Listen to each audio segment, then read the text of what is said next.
കർത്താവിന്റെ അതിപരിശുദ്ധനാമം വാഴ്ത്തപ്പെടുമാറാകട്ടെ. വീണ്ടും വരുന്ന യേശു ക്രിസ്തുവിന്റെ നിസ്തുലനാമം എന്റെ സ്നേഹം എന്നെ അറിയിക്കുകയാണ്. 2024 ഈ ദിവസങ്ങൾ കടന്നുപോയിക്കൊണ്ടിരിക്കുന്നു. ദൈവം അത്ഭുതകരമായി നമ്മളെ നടത്തുന്നു എന്നതിൽ അതിയായ സന്തോഷമുണ്ട്.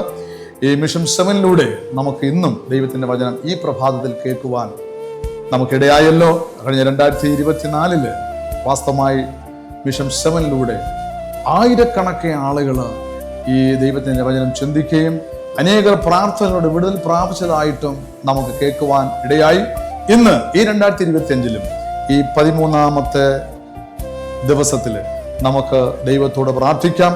എല്ലാ പ്രേക്ഷകരെയും ഈ മിഷൻ 7 ക്യാമറയിലേക്ക് നിങ്ങളെ ഞാൻ സ്വാഗതം ചെയ്യുന്നു.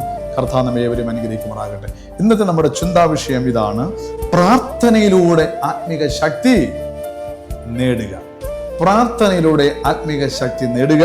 ഇതിന്റെ വേദഭാഗം നമുക്ക് നൽകിയിരിക്കുന്നത് മർക്കോസിന് സുവിശേഷം 1-35 വാക്യമാണ്. നമുക്ക് ഏവർക്കും സുപരിതമായ വാക്യമാണ് കേട്ടോ. അതികാലത്ത് ഇരുട്ടോടെ അവൻ എഴുന്നേറ്റു, പുറപ്പെട്ട് ഒരു നിർജ്ജന സ്ഥലത്ത് ചെന്ന് പ്രാർത്ഥിച്ചു. Praise the Lord. ദൈവനാമം മഹത്വപ്പെടുമാറാകട്ടെ. അതികാലത്ത് ഇരുട്ട് ഉള്ള സമയത്ത് അവൻ എഴുന്നേറ്റ് പുറപ്പെട്ട് ഒരു നിർജ്ജന പ്രദേശത്ത് അല്ലെങ്കിൽ സ്ഥലത്ത് ചെന്ന് പ്രാർത്ഥിച്ചതായിട്ടാണ് നമ്മൾ വേദഭാഗം നമ്മൾ ചിന്തിച്ചത്. പ്രിയ ദൈവമേ, യേശുവിന്റെ ജീവിതം നിരന്തരമായ ദൈവ ആശ്രയത്തിൽ ആയിരുന്നു എന്നുള്ള കാര്യം മറന്നു പോകരുത്. വേദപുസ്തകത്തിലൂടെ നമ്മൾ സുവിശേഷങ്ങളിലൂടെ നമ്മൾ ചിന്തിക്കുമ്പോൾ യേശു ക്രിസ്തു പ്രാർത്ഥിക്കുന്നത് തൻ്റെ പിതാവുമായി നിരന്തരമായ ഒരു ബന്ധം സ്ഥാപിക്കുക, അതിലൂടെ ലോകജനത്തെ രക്ഷിക്കുക എന്നുള്ളതായിരുന്നു. അത് വാസ്തവത്തിൽ അത് നമുക്കൊരു ദൃഷ്ടാന്തമായിരുന്നു, അല്ലേ? അതാണ് കർത്താവ് അപ്പോസ്തലനായ പൗലോസ് പറഞ്ഞത്, അവന്റെ കാൽച്ചുവടുകളെ പിന്തുടരുവാൻ ഒരു മാതൃക വച്ചേച്ച് പോയിരിക്കുന്നു.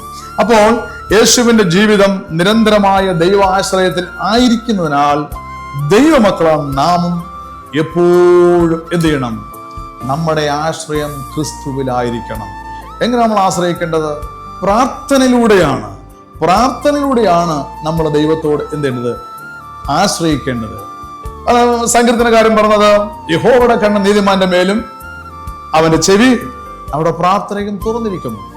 അതുപോലെ തന്നെ യിരെമ്യാവിന്റെ പ്രവചനം 29 അധ്യായം 12, 13, 14 വാക്യം വായിക്കുമ്പോൾ, നിങ്ങൾ എന്നെ അന്വേഷിക്കും, പൂർണ്ണ ഹൃദയത്തോടെ അന്വേഷിക്കുമ്പോൾ നിങ്ങൾ എന്നെ കണ്ടെത്തും. അപ്പോൾ പ്രാർത്ഥിക്കുമ്പോൾ ഒരു പൂർണ്ണത നമുക്കുണ്ടായി. എന്താണ് പൂർണ്ണത?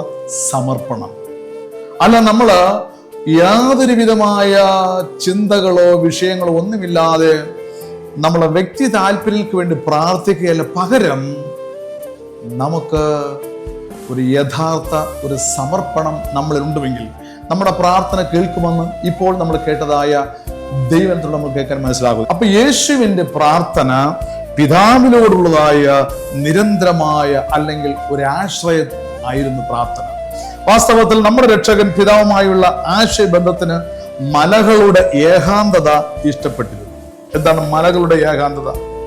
സ്വസ്ഥമായ ഒരിടം, പ്രശ്നസങ്കീർണമായ വിഷയമല്ലാത്ത ഒരിടം, പ്രാർത്ഥിക്കുവാനായി ഏകാന്തത എപ്പോഴും എന്തായിരുന്നു? യേശു അത് കണ്ടെത്തുമായിരുന്നു. പ്രത്യേകിച്ചും ഈ പറഞ്ഞ പോലെ മലകളെ യേശു സമീപിക്കുകയും അവിടെ പ്രാർത്ഥിക്കുകയും ചെയ്യുമായിരുന്നു. അവിടെ ദിവസം മുഴുവൻ പുരുഷാരത്തെയും സ്ത്രീകളെയും കുഞ്ഞുങ്ങളെയും അവരുടെ നശീകരണത്തിൽ നിന്ന് രക്ഷിക്കുന്നതിനായി ആത്മാർത്ഥതയോടെ, മാത്രമല്ല ആത്മാർത്ഥതയോടെ അധ്വാനിച്ചു കൊണ്ടിരുന്നു. അപ്പൊ സകല ജനത്തിനു വേണ്ടി അധ്വാനവും പിന്നെതാണ് പ്രാർത്ഥനയുമാണ്. ഒരു കുഞ്ഞു പോലും നഷ്ടപ്പെട്ടു പോകരുത് എന്നുള്ളതായ യേശുവിന്റെ പ്രാർത്ഥന. പ്രിയ പ്രേക്ഷകരായ പ്രിയ ദൈവമേ, ഇത് നമുക്ക് കുടുംബമുണ്ട്, കുഞ്ഞുങ്ങളുണ്ട്, ഭാര്യ, ഭർത്താവ്, ഇതൊക്കെ നമുക്കുണ്ട്. നമ്മുടെ കെട്ടുറപ്പിന് വേണ്ടി, നമ്മുടെ കുടുംബത്തിൻ്റെ ആത്മീയതയ്ക്ക് വേണ്ടി നമുക്ക് പ്രാർത്ഥിക്കാൻ കഴിഞ്ഞില്ല എങ്കിൽ ഒരു കെട്ടുറപ്പുള്ള കുടുംബം സാധ്യമാക്കിയില്ല, ഛിന്നഭിന്നമായി പോകും. പക്ഷെ നിരന്തരമായി നാം പ്രാർത്ഥിക്കുന്ന ഒരു കുടുംബമായി തീരുകയാണെങ്കിൽ ഒരു ആത്മീക ശക്തി ആ കുടുംബം നേടുന്നതിനും സാധിക്കും. അതാണ് കർത്താവായ യേശു തന്നിൽ ആശ്രയിക്കുന്ന ദൈവത്തിന്റെ മക്കൾക്ക് ഒരു ആത്മീക ശക്തി ഉണ്ടാകണം. അതിനുവേണ്ടി യേശു ഏകാന്തത വേറിട്ട് മല ചെരുവിലൂടെ മലകളിലൂടെ ഇരുന്നു യേശു എപ്പോഴും പ്രാർത്ഥിക്കുമായിരുന്നു. കാരണം ശ്രദ്ധിക്കുന്ന പ്രാർത്ഥന. പലപ്പോഴും രാത്രി മുഴുവൻ പ്രാർത്ഥനയിൽ യേശു തുടരുകയാണ്. പിതാവിന് മുമ്പിൽ കുമ്പിട്ട് കൂടെ കൂടെ പലപ്പോഴും രാത്രി മുഴുവൻ പ്രാർത്ഥനയിൽ യേശു തുടർന്നെന്ന് പറഞ്ഞാൽ തൻ്റെ ജീവിതം മുഴുവനും, തൻ്റെ ഐഹിക ജീവിതം മുഴുവനും യേശു പിതാവിൻ്റെ സന്നിധിയിൽ പ്രാർത്ഥിക്കുക എന്നുള്ളതാണ്. കാരണം സാത്താന്റെ കരങ്ങളിൽ നിന്ന് ലോകത്തെ രക്ഷിക്കുക, സാത്താന്റെ പീഡനങ്ങളിൽ നിന്ന് ദൈവമക്കളെ രക്ഷിക്കുക, സാത്താന്റെ ഇരകളിൽ നിന്ന് ഓരോ കുഞ്ഞുങ്ങളെ രക്ഷിക്കുക. ഇതാണ് യേശു ക്രിസ്തുവിന്റെ ഏറ്റവും വലിയ ദൗത്യം. അതിന് യേശു പിതാവുമായിട്ടുള്ള ഒരു അഭേദ്യ ബന്ധം, അതിലൂടെ യേശു പോലും ഒരു ശക്തി ആർജിച്ചു എന്നാണ് മനസ്സിലാക്കുന്നത്. ബലഹീനന്റെ ഊന്നുവടിയാണ് പ്രാർത്ഥന. നമുക്ക് പ്രാർത്ഥിക്കാം പ്രിയ ദൈവമക്കളെ. നമുക്കൊരു ആത്മീക ശക്തി നേടുവാനായി, ഒരു ആത്മീയ അന്തരീക്ഷം പുലർത്തുന്നതിന് വേണ്ടി കുടുംബജീവിതത്തിൽ ഒരു ആത്മീയത ഉണ്ടാകുവാൻ, നമ്മുടെ സഭയ്ക്ക് ആത്മീയത ഉണ്ടാകുവാൻ, നമ്മുടെ ദേശത്തിന് ആത്മീയത ഉണ്ടാകുവാൻ നമുക്ക് നമ്മെ തന്നെ സമർപ്പിക്കാം, പ്രാർത്ഥിക്കാം.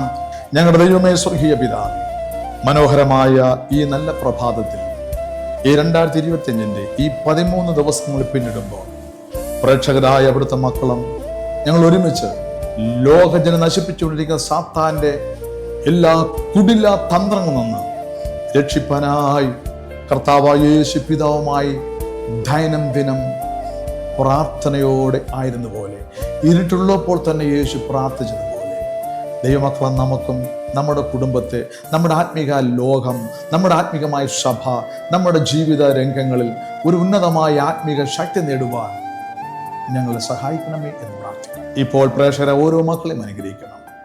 ഒരു ആത്മീക ശക്തി നേടുവാനായിട്ട് ഞങ്ങൾ പ്രാർത്ഥിക്കുന്നു. ഒരുമിച്ചുള്ള പ്രാർത്ഥന ഞങ്ങളുടെ ആത്മീക ബലം വർദ്ധിക്കും, ഞങ്ങൾ അറിയുന്നു. അവിടെ ഞങ്ങളെ പ്രാർത്ഥന കേട്ടതുകൊണ്ട് ദൈവത്തിന് സ്തോത്രം. സകലം യേശുവിൻ നാമത്തിൽ പ്രാർത്ഥന കേൾക്കണം സ്വർഗീയ നല്ല ദൈവമേ. ആമേൻ.